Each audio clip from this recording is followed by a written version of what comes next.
పూర్తి వివరాలు చూసే ముందు మా ఛానల్ ని సబ్స్క్రైబ్ చేయడం శ్రీ పరిహారం ప్రేక్షకులకు నమస్కారం. అందరి దేవతల ఆరాధన చేస్తున్నారు కానీ కులదేవతను మర్చిపోవడం. కులదేవత అంటే పూర్వకాలంలో మీ తాత ముత్తాతల కాలంలో వచ్చిన దేవతలను అంటే కుల ఇలవేలుపు అంటే ఇలా అనంగా సంస్కృత పదం. మీ ఇంట్లో దేవతారాధన చేసే ముందు కులదేవతను మర్చిపోవడం చేస్తున్న పెద్ద పొరపాటు. కులదేవత ఆరాధన ఎన్ని ఇబ్బందులు కలిగిస్తుందంటే మీరు ఇతర దేవతలను ఇష్టపడ్డా కులదేవతను మర్చిపోయినందుకు కులదేవతను పూర్తిగా ఆరాధన చేయకుండా ఉన్నందువల్ల విపరీతమైనటువంటి సమస్యలు వస్తున్నాయి. ఇక వేరే కారణంగా ఎన్నో ఇబ్బందులు పడుతూ ఎన్నో పరిహారాలు చేస్తూ ఉంటారు కానీ కులదేవత ఆరాధన మాత్రం మీకు పూర్తిగా మర్చిపోవడం. కులదేవత ఆరాధన చేయకుంటే ఎలాంటి ఫలితాలు ఇస్తుందో ఈ వీడియో పూర్తిగా చూడండి.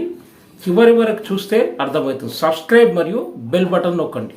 సింహాసనం ఒకటే ఉంటుంది. సింహాసనం మీద ఆశీసులై ఉన్నవాడు కర్మ ఫలదాత అంటే కర్మ ఫలదాత. అతడు మీకు సుఖాన్ని ఇవ్వగలడు, బాధను పెట్టగలడు. ఎందుకంటే సనాతన ధర్మానికి ప్రాణప్రదమైనటువంటి సిద్ధాంతం ఏమిటంటే శుభ ఫలితాన్ని ఇవ్వడానికి ఒక భగవంతుడు, అశుభ ఫలితాన్ని ఇవ్వడానికి ఇంకొక భగవంతుడు అనేది ఉండదు. ఒక్క భగవంతుడే శుభాన్ని అశుభాన్ని బాధను పెట్టే వారవుతారు. భగవంతుడు బాధను పెట్టినా సుఖాన్ని ఇచ్చినా మీ బాధను తీసివేసినా ఆయనే కారణం అవుతాడు.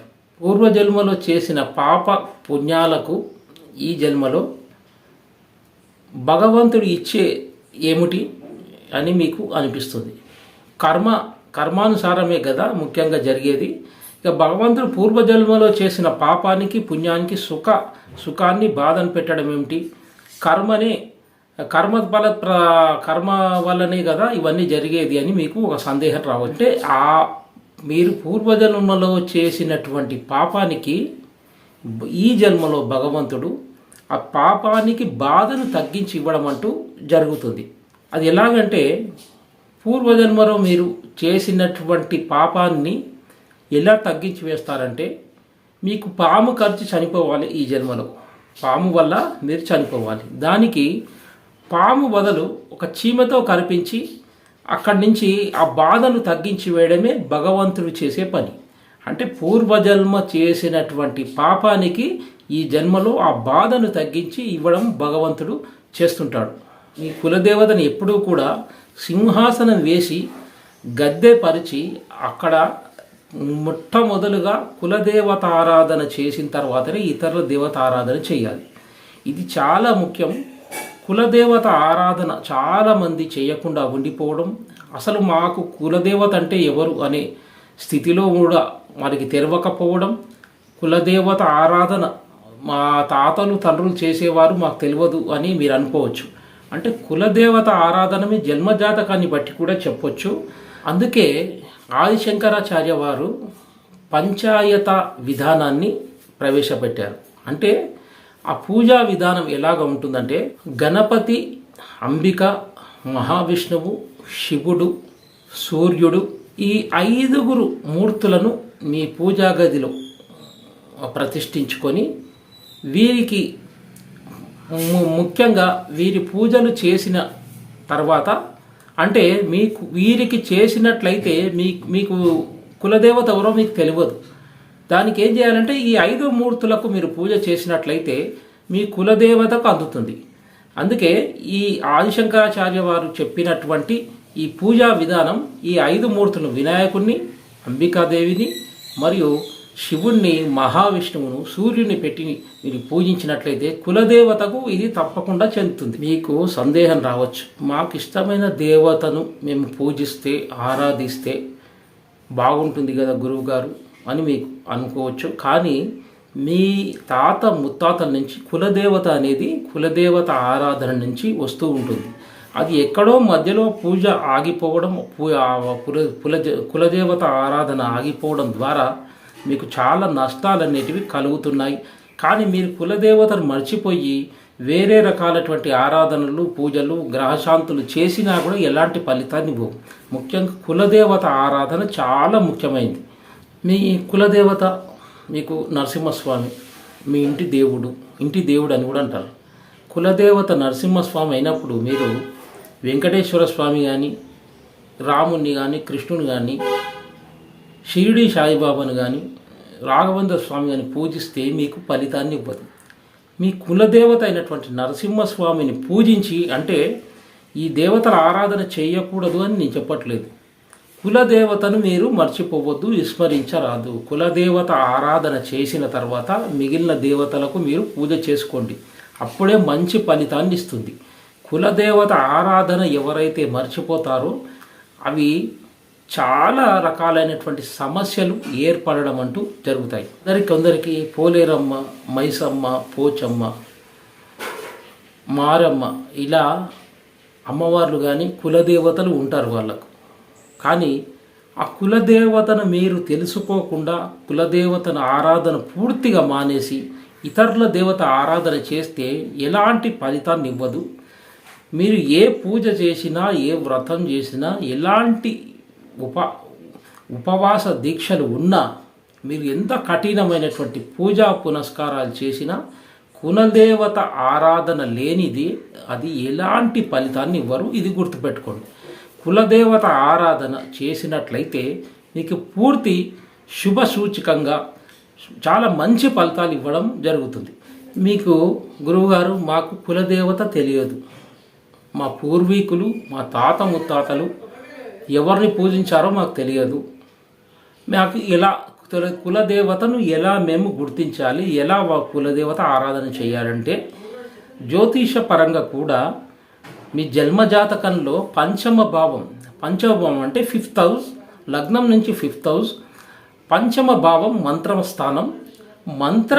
ఆ మంత్రస్థానం అయినటువంటి పంచమ భావం అధిపతి మరియు పంచమ భావానికి ఉన్న కారకత్వం కలిగిన గ్రహము. అర్థమైందా? ఒక ఆ భావానికి కారకత్వాలనే 9 గ్రహాలకు వివిధ రకాలైనటువంటి కారకత్వాలు ఉంటాయి. పంచమ భావంలో ఉన్న గ్రహము మరియు పంచమ భావానికి ఏ గ్రహము కారకత్వం వహిస్తుందో ఆ గ్రహాన్ని మనం పట్టుకొని ఆ గ్రహ అధిదేవతకు మనం పూజ చేసినట్టయితే మీ కులదేవకు అందుతుంది. గుర్తుంచుకోండి, ఇది కులదేవత గురించి తెలియని వారు జన్మజాతకాన్ని బట్టి కూడా చూసుకోవచ్చు. ఇక ఫుల్ఫిల్మెంట్ అయినటువంటి 11th హౌస్ నుంచి కూడా కులదేవతను తెలుసుకోవచ్చు. ఇక 11th హౌస్ 11వ భావం గురించి చెప్పాలంటే, మనం ఏ పని ప్రారంభించినా, ఎలాంటి అంటే ఏ కార్యక్రమం ఏదైనా మొదలు పెడితే పూర్తిగా మంచి శుభ ఫలితంతో పూర్తి కావడం చేసేటటువంటి భావన ఉండేది 11th హౌస్. 11th హౌస్ చాలా ముఖ్యమైనదండి జన్మజాతకంలో. 11th హౌస్ ఏమైనా పాడైనట్లుంటే ఇలాంటి సమస్యలు అంటూ వస్తాయి. ఉదాహరణ మీకు 11th హౌస్ అంటే ఆ భావం ఎలా ఉంటుందంటే, మీరు కష్టపడి మీ ఇంటి దగ్గరనో మీ ఇంట్లోనో ఒక చెట్టు మొక్క నాటారు. మొక్క పెరిగి పెద్దదై మహావృక్షమై పండ్లు ఫలాలు అవి మీరు తీసుకొని తినడం అంటే ఒక పని మీరు మొత్తము సంసిద్ధంగా అయిందన్నట్టు. అంటే మీరు కష్టపడి పెట్టినటువంటి ఈ మొక్క వృక్షమై ఆ వృక్షానికి వచ్చే పండ్లు ఫలాలు మీరు తిన్నారంటే అది ఫలప్రదమైంది అన్నమాట. అంటే ఫుల్ఫిల్మెంట్ అది పూర్తిగా మీరు అనుభవించారు అని దాని భావన. 11th హౌస్ భావన ఏంటంటే ఏదైనా పని చేసినప్పుడు పరిపూర్ణంగా అయ్యిందన్నట్లు లెక్క. నా దగ్గరికి వచ్చే క్లయింట్స్లో చాలామంది నేను వారి జన్మజాతక పరిశీలన చేసినప్పుడు మాకు ఆ చార్టులోనే తెలిసిపోతుంది. ఎందుకంటే 5th హౌస్ బాగా పాడవడం, మంత్రస్థానం పాడవడం ద్వారా నేను చెప్తూ ఉంటాను, మీరు కులదేవత ఆరాధన చేస్తలేరండి అని చెప్తే, అవునండి గురువు గారు మాకు తెలియదు, కొందరేమో మాకు తెలుసు కానీ మేమున్న బిజీ లైఫ్లో చేయలేకపోతున్నాము అని కూడా. అంటే మీరు కులదేవత ఆరాధన విస్మరించడం ద్వారా ఇలాంటి సమస్యలు ఏర్పడతాయి. కులదేవత ఆరాధన విస్మరిస్తే సంతానంపై బాగా ఆ ఎఫెక్ట్ అనేది ఏర్పడుతుంది. అంటే అంగవైకల్యం కలిగినటువంటి పిల్లలు జన్మించడం, దాని ద్వారా చాలా రకాలైనటువంటి సమస్యలు అనేవి ఏర్పడతాయి. జాతక చక్రంలో జన్మజాతకంలో పరిశీలన చేసినప్పుడు కులదేవత మీకు ఆరాధన చేయట్లేదని మాకు ఆల్రెడీ తెలిసిపోతుంది. అలా చెప్పడం కూడా జరిగింది. కాబట్టి మీరు 5th హౌస్ మరియు 11th హౌస్ ద్వారా కూడా కులదేవత 11th హౌస్ కారకత్వం కలిగినటువంటి అధిష్టాన దేవతను పట్టుకొని కూడా మనము గ్రహ శాంతులు చేసినట్లయితే ఆ గ్రహానికి అధిపతి అయిన ఆ దేవతకు కూడా మనకు ఆరాధన చేసినట్లయితే కులదేవకు అందడం జరుగుతుంది. 5వ భావానికి అధిపతి ఎవరనేది చూడాలి. ఎందుకంటే కులదేవత గురించి తెలుసుకోవాలంటే రుణ రోగ శత్రు ఈ ముఖ్యమైన భావానికి 5th హౌస్కు చాలా కలెక్షన్ ఉండడం జరుగుతుంది. 5వ భావం ఉన్న గ్రహం వేరు, 5వ రాశి ఉన్న గ్రహం వేరు, 5వ భావానికి కారకత్వం ఉన్న గ్రహం వేరు. అంటే 5వ స్థానానికి కారకత్వం వహిస్తున్న గ్రహ అధిపతిని మనం పట్టుకోవాలి. 5వ భావానికి గ్రహ కారకత్వం రవి అన్నాడు అనుకోండి, రవి అయినట్లయితే రవికి చేయాల్సింది, రవికి మీరు ఆరాధన చేసినట్లయితే అది కులదేవతకు మీరు చేసినట్లే అవుతుంది. ఇక చంద్రుడు అయినట్లయితే గౌరీదేవికి మీరు ఆరాధన చేసినట్లే రుణ రోగ శత్రు బాధలు తగ్గిపోవడం అంటూ జరుగుతుంది. కుజుడు 5th హౌస్ కారకత్వానికి అయ్యాడంటే కుమారస్వామి ఆరాధన, ఆంజనేయ స్వామి ఆరాధన చేయడం ద్వారా కూడా మంచి ఫలితాలు ఇస్తుంది. గురువు అయినట్లయితే దత్తాత్రేయునికి ఆరాధన, బుధుడు అయ్యాడంటే విష్ణు సహస్రనామాలు చదవడం, ముఖ్యంగా మానవునికి రుణ రోగ శత్రు ఈ 3 వెంటాడుతూ జరుగుతుంది. అంటే 5th హౌస్ పాడైనా కులదేవత ఆరాధన తగ్గిపోయినా ఇలాంటివన్నీ సమస్యలు వస్తాయి. కాబట్టి కులదేవత ఆరాధన తెలుసుకోవాలి అంటే మీకు తెలియకుంటే మీ జన్మజాతకానుసారం గ్రహ కారకత్వం వహిస్తున్న గ్రహాన్ని పట్టుకొని మనము గ్రహ అధిపతి గ్రహకు అధిదేవత అనేది ఉండడం జరుగుతుంది. ఆ గ్రహ అధిదేవతకు ఆరాధన చేస్తే రుణరోగ శత్రు బాధలు సమస్యలు తీరడం జరుగుతుంది. మీరు కులదేవత ఆరాధన చేయకుండా నవగ్రహాలకు కానీ ఇతర ఎలాంటి దానికి చేసినా కూడా ఫలితం ఉండదండి. నవగ్రహాలకు చెయ్యాలి, ఆరాధన చెయ్యాలి, కానీ కులదేవతకు కూడా మొదలు మీరు కులదేవత ఆరాధన చేస్తేనే తర్వాత ఇతరుల దేవుళ్ళకు కానీ ఇతర మూర్తులకు కానీ ఆరాధన మరి నవగ్రహాలకు చేసిన మంచి ఫలితం ఇస్తుంది. ముఖ్యంగా మీరు కులదేవత ఆరాధన చేస్తే చాలా మంచి ఫలితాలను ఇస్తుంది. కులదేవత ఆరాధన ఎలాగంటే మీకు ఉదాహరణకు విషయం చెప్తాను. మీరు ఉద్యోగం చేస్తున్నారు, మీకు ఒక అతను మీకు నెల డబ్బులు నెల మీకు శాలరీ ఇచ్చే వ్యక్తి, ఆయనను మీరు వెళ్ళి కలవాలి. కానీ మీరు ఆయనను కలవకుండా ఆయన పక్కనున్న రూమ్లో ఉన్న వ్యక్తిని మీకు కలుస్తే ఆయన ఎలాంటి డబ్బులు ఇవ్వడు. మీకు శాలరీ ఎవరిస్తారు, మీకు నెల శాలరీ మీకు ఇచ్చేది ఎవరు, ఆ వ్యక్తిని వెళ్ళి కలిస్తేనే మీకు డబ్బులు ఇస్తాడు. ఆయన కూడా ఏంటంటే ఈ క్యాండిడేట్ రావట్లేదు కాబట్టి ఆయన కూడా ఏమి ఇవ్వకుండా కూర్చుంటాడు. అంటే మీరు ఏ దేవత మీకు మీ కులదేవత ఎవరున్నారో తెలుసుకొని పట్టుకొని ఆ కులదేవతకు మీ ఆరాధన మొదలు మీరు ఉదయం లేచిన వెంబడి ఆ కులదేవత ఆరాధన చేసినట్లయితే మీకు మంచి ఫలితాలు ఇస్తుంది. ఇంకొందరు ఏం చేస్తుంటారంటే కులదేవత వారికి తెలుస్తుంది, కులదేవత ఆరాధన చేస్తూ ఉంటారు, కానీ పండగల రోజు మాత్రమే కులదేవతకు అన్ని రకాలైనటువంటి నైవేద్యాలు పెట్టడం జరుగుతుంది. కానీ కులదేవతను మీరు నిత్యం పూజించాలి. కులదేవత ఆరాధన అయిన తర్వాత ఇతరుల భగవంతుని ఇతర దేవతామూర్తుల పూజ ఆరాధన, మీకు ఇష్టదైవం ఎవరున్నా వారి పూజ కూడా వారి ఆరాధన కూడా చేసుకోవాలి. కులదేవత ఆరాధన మీరు నిత్యం చేసినట్లయితే అష్ట ఐశ్వర్యాలు కలుగుతాయని శాస్త్రంలో చెప్పారు. అంటే అష్ట ఐశ్వర్యాలు అంటే మీకు 100 కోట్లు వచ్చి మీకు ఒక మూట వచ్చి మీ మీద పడుతుందని కాదు.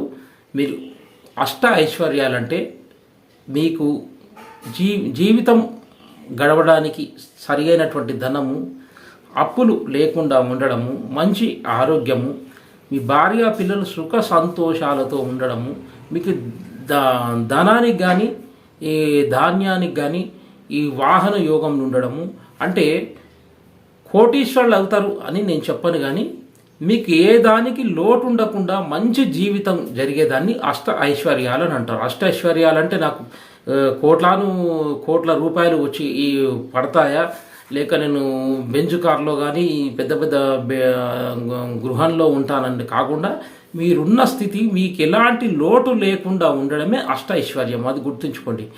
ఈ కులదేవత ఆరాధన మీరు విస్మరించడం ద్వారా చాలా సమస్యలు రావడం జరుగుతుంది.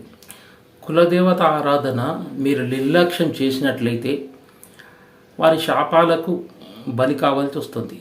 వారి శాపాలు ఎలాగుంటాయంటే ఇంట్లో వివాహాలు కాకపోవడం, ఒకవేళ వివాహమైన సంతానానికి కష్టం కలగడం, సంతానమైన వికలాంగులు జన్మించడం, రుణ బాధలు విపరీతంగా పెరగడం, ఉద్యోగం చేస్తున్న వారికి కూడా తను చేస్తున్నటువంటి పనికి సరైన పారితోషికం రాకుండా పోవడం, అప్పులు విపరీతంగా పెరిగిపోవడం, వ్యాపారం ఎన్ని రకాలుగా వ్యాపారం చేసినా కూడా బాగా నష్టం కలగడం, ఇవన్నీ కులదేవత ఆరాధన విస్మరించడం ద్వారా వస్తుంది. మీ కులదేవత ఆరాధన మీరు నిత్యం చేసినట్లయితే మీకు మంచి ఫలితాలు వస్తుంది. కానీ కులదేవత ఆరాధన మీకు తెలియనకున్నట్లయితే మీ జన్మజాతక పరిశీలన చేసుకుంటే మీ 5th హౌస్ 11th హౌస్కు అధిపతి, దాని కారకత్వం వహిస్తున్న గ్రహాన్ని బట్టి కూడా వారి ఆ గ్రహ ఆరాధన చేస్తే కూడా మీకు కులదేవత అందడం జరుగుతుంది. ఇక ఈ కులదేవత ఆరాధన చేయనట్లయితే పిల్లలు పుట్టినా బతకకపోవడం, కొంతమందికి సంతానం కలిగిన అంగవైకల్యంతో కలగడం, ఇక భార్యాభర్తల మధ్య సమస్యలు రావడం, విడాకుల వరకు దారి తీయడం, ఇవన్నీ కులదేవత ఆరాధన విస్మరించడం వల్లే. కనుక కులదేవత ఆరాధన చేస్తూ మీ గ్రహశాంతులు చేసుకోవాలన్నా, నవగ్రహాలకు గ్రహశాంతులు చేసుకోవాలన్నా కులదేవత ఆరాధన మీరు చేసిన తర్వాత ఏదైనా కూడా మీకు మిగిలిన చేసినట్లయితే మీరు పరిపూర్ణంగా మీకు ఫలవృద్ధి జరగడం అంటూ జరుగుతుంది. అంటే ఈ గ్రహము కానీ ఈ దేవత కానీ మీకు ఆ సమస్య నుంచి వారు వరాలు ఇవ్వాలన్నా కూడా కులదేవత ఆరాధన చేసినట్లయితే, కులదేవత ఆరాధన కులదేవుడు మీకు సంతోషించినట్లయితే మిగిలిన కార్యక్రమాలన్నీ మీరు చేసే పూజకు మంచి ఫలితం ఇస్తుంది. కులదేవత ఆరాధన చేయకుండా విస్మరించి వారి శాపాలకు లోనట్లయితే చాలా విపరీతమైనటువంటి పరిస్థితుల్లోకి వెళ్ళిపోతారు. ఈ మధ్యకాలంలో పూర్వకాలంలో అందరూ కులదేవత ఆరాధన చేసేవారు. రాను రాను ఈ కాలం వరకు రాగానే కులదేవత ఆరాధన పూర్తిగా విస్మరించడం, దాని ద్వారా సమస్యలు వచ్చి వీరు ఎన్నో రకాల గ్రహశాంతులు ఎన్ని చేసుకున్నాడో కులదేవత ఆరాధన లేనందువల్ల ఆ గ్రహ ఫలితాలు ఆ పరిహారాలు కూడా పనిచేయకుండా పోతున్నాయి. అంటే పరిహారాలు ఉన్నాయి, ఫలితాన్ని ఇస్తాయి, కానీ కులదేవత ఆరాధన చేసి మీరు గ్రహశాంతులు కానీ గ్రహ ఆరాధన కానీ ఇతర దేవత ఆరాధన ఏ దేవతకు ఆరాధన చేసినా కులదేవత ఆరాధన చేసిన తర్వాతనే చేయాలి. గ్రామ దేవతకు ఇంటి దేవతకు తప్పకుండా నైవేద్యాలు పెట్టడం, గ్రామ దేవత దర్శనం చేసుకోవడం, అంటే మైసమ్మ, పోచమ్మ, పోలేరమ్మ వీరికి ముఖ్యంగా నైవేద్యాలు పెట్టడం. ఇంటి దేవత కంటే ఇలవేలుపు, ఇలవేలుపు అంటే ఇలా అంటే సంస్కృత పదం, ఇలా అంటే గృహము, వేలుపు అంటే దైవం. దాన్ని మనము కులదేవత అని తెలుగులో మనం అంటాం. కనుక ఇలవేలుపైనటువంటి కులదేవత అయినటువంటి కులదేవతను విస్మరించకుండా నైవేద్యాలు, దీపారాధన, ధూపదీప నైవేద్యాలు, మళ్ళీ కులదేవత జపమంత్రము చేసినట్లయితే మీకు మంచి ఫలితాలు ఇస్తుంది. అలాగే గ్రామదేవతను కూడా విస్మరించకుండా తప్పకుండా గ్రామదేవతకు నైవేద్యము, ధూపదీప నైవేద్యాలు సమర్పించినట్లయితే ఈ సమస్యల నుంచి మీరు బయటపడతారు. లేకుంటే ఇతర ఎన్ని పరిహారాలు చేసినా కులదేవత చల్లని చూపు లేనిది మాత్రం మీకు ఎలాంటి పూజ ఫలితాన్ని ఇవ్వదు. ఈ కాలంలో చాలామంది కులదేవతను విస్మరించడం, కులదేవత ఆరాధన విస్మరించి వేరే ఇతర దేవతలు మీకు ఇష్టమైన దైవం ఎలాంటి దైవం అయినా సరే మీరు కులదేవత పూజ చేసిన తర్వాత ఇతర దేవతలను ఇతర మూర్తులను మీరు ఆరాధించండి. అంటే ఆర్యవైశ్యులకు శ్రీ వాసవి మాత వారు పూజ చేసిన తర్వాతనే ఇతర దేవతామూర్తులకు వారు పూజ చేస్తారు. ఇక యాదవులకు శ్రీకృష్ణుడు, ఇలా ప్రతి కులానికి ఒక కులదేవత అంటూ ఉంటారు. అంటే కులదేవత అంటే ఇక్కడ క్యాస్ట్ కాదండి, ఒక వర్గం. క్యాస్ట్ను మనం ఇందులోకి తీసుకురావద్దు, ఒక క్యాస్ట్ సంబంధం లేదు. ఒక వర్గం వారు ఈ దేవతను పూజిస్తున్నారు. మీ తాత ముత్తాతల నుంచి ఈ దేవతను పూజిస్తున్నారు కనుక మీరు కూడా ఆ దేవత ఆరాధన మీరు మర్చిపోవద్దు. ఆ దేవత ఆరాధన చేస్తూ ఇతరుల దేవతామూర్తులను కూడా మీరు పూజించండి. చేస్తే మీకు మంచి ఫలితాన్ని ఇవ్వడం జరుగుతుంది. సర్వేజన సుఖినో భవంతు.